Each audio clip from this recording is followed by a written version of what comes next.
ঝুড়ি ভাজাটা কত সুন্দর হয়েছে শুধু দেখুন, একদম দোকানের মতো। এগুলো ভাজা হয়ে গেছে, শুধু গুঁড়ো করলে একদম দোকানের মতো সরু সরু ঝুড়ি ভাজা। আমি এখানে কিন্তু দুরকম ঝুড়ি ভাজা বানিয়েছি, একটা কাঠি ঝুড়ি ভাজা, একটা সরু ঝুড়ি ভাজা। এগুলোকে ভাঙলে একদম কাঠি ঝুড়ি ভাজা দোকানের ঝুড়ি ভাজার মতো একদম হয়ে দেখাতে লাগবে। ঝুড়ি ভাজাগুলো বানাতে এত সহজ, খেতেও এত মজা, না বানালে ঘরে বুঝবেন না। আমি এখানে বেশি করে বানিয়ে সংরক্ষণ করে রেখে দিয়েছি। এটা কিন্তু অনেক দিনে সংরক্ষণ করা যায়। প্রথমেই আমি নিয়ে নিয়েছি বেসন বানানোর জন্যে। বেসনটাকে ভালোভাবে ফেটিয়ে নেব। অল্প অল্প পানি দিয়ে শক্ত একটা ডো তৈরি করতে হবে। অনেক দিন ভিডিও ছাড়া হয়নি, আজ এসেছি একটা নতুন আইটেম নিয়ে। যদি ভালো লাগে অবশ্যই সাবস্ক্রাইব করে পাশে থাকবেন। ডোটা দেখো এরকম শক্ত হবে, পাতলা হবে না। পাতলা হলে কিন্তু ঝুড়ি ভাজাটা ভালো হবে না। এখানে কিছু মশলা অ্যাড করে দেবো। দিয়ে দিয়েছি নুন, হলুদ গুঁড়ো, লঙ্কা গুঁড়ো। ভালোভাবে ফেটিয়ে নেব। ঝুড়ি ভাজাটা একদম কিন্তু দোকানের মতো পারফেক্ট ঝুড়ি ভাজা হবে। আমি এখানে নিয়ে নিয়েছি একটা ঝুড়ি ভাজা বানানোর মেশিন। আপনারা চাইলেন চিক দিয়ে ব্যবহার করতে পারেন।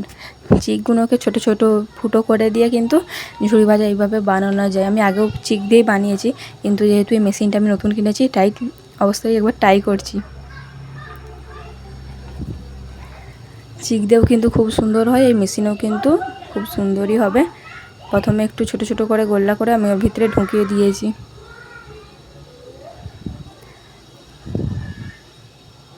প্রথমে আমি কাঠি ঝুড়ি ভাজা বানাবো, তো তার জন্যে মোটা যেই ফুটোটা আছে সেই ফুটোটা ব্যবহার করেছি।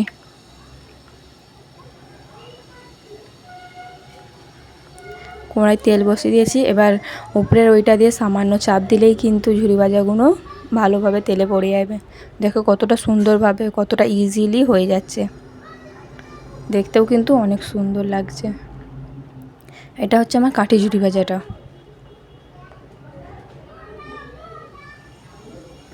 এক সাইডে হয়ে গেলে অন্য সাইডে উল্টে দেব। ভালোভাবে ভাজা হয়ে গেলে তুলে নেব। বেশিক্ষণ কিন্তু সময় লাগে না ভাজতে, খুব তাড়াতাড়ি ভাজা হয়ে যায়।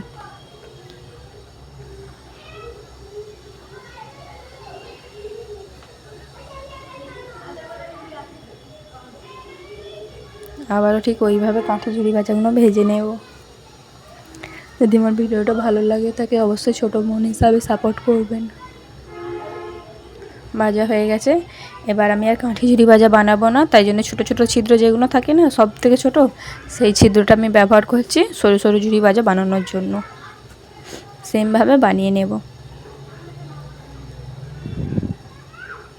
দেখো সামান্য চাপ দিতেই কিন্তু কত ইজিলি ভালোভাবে ঝুড়ি ভাজাগুলো তেলের উপরে পড়ছে। দেখতেও কিন্তু অনেক সুন্দর লাগছে।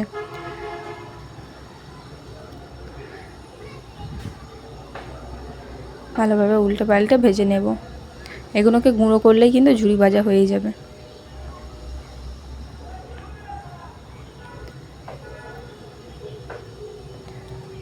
এইভাবে আমি সমস্ত ঝুড়ি ভাজাগুলো বানিয়ে নেব।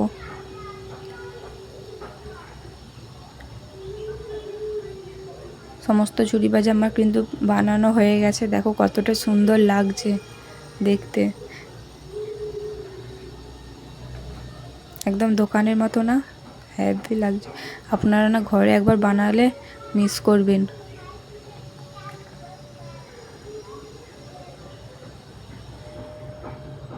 একদম মুচমুচে কিন্তু।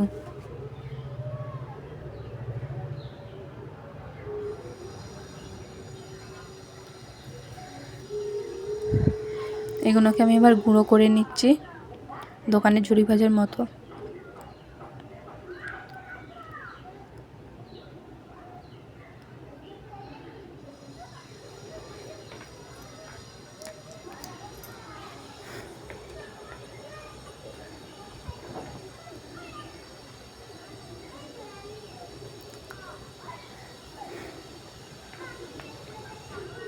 সমস্ত ঝুড়ি ভাজা আমার গুঁড়ো করা হয়ে গেছে। আমি এখানে একটা বয়মে রেখে দিয়েছি সংরক্ষণ করে রেখে খাবার জন্য।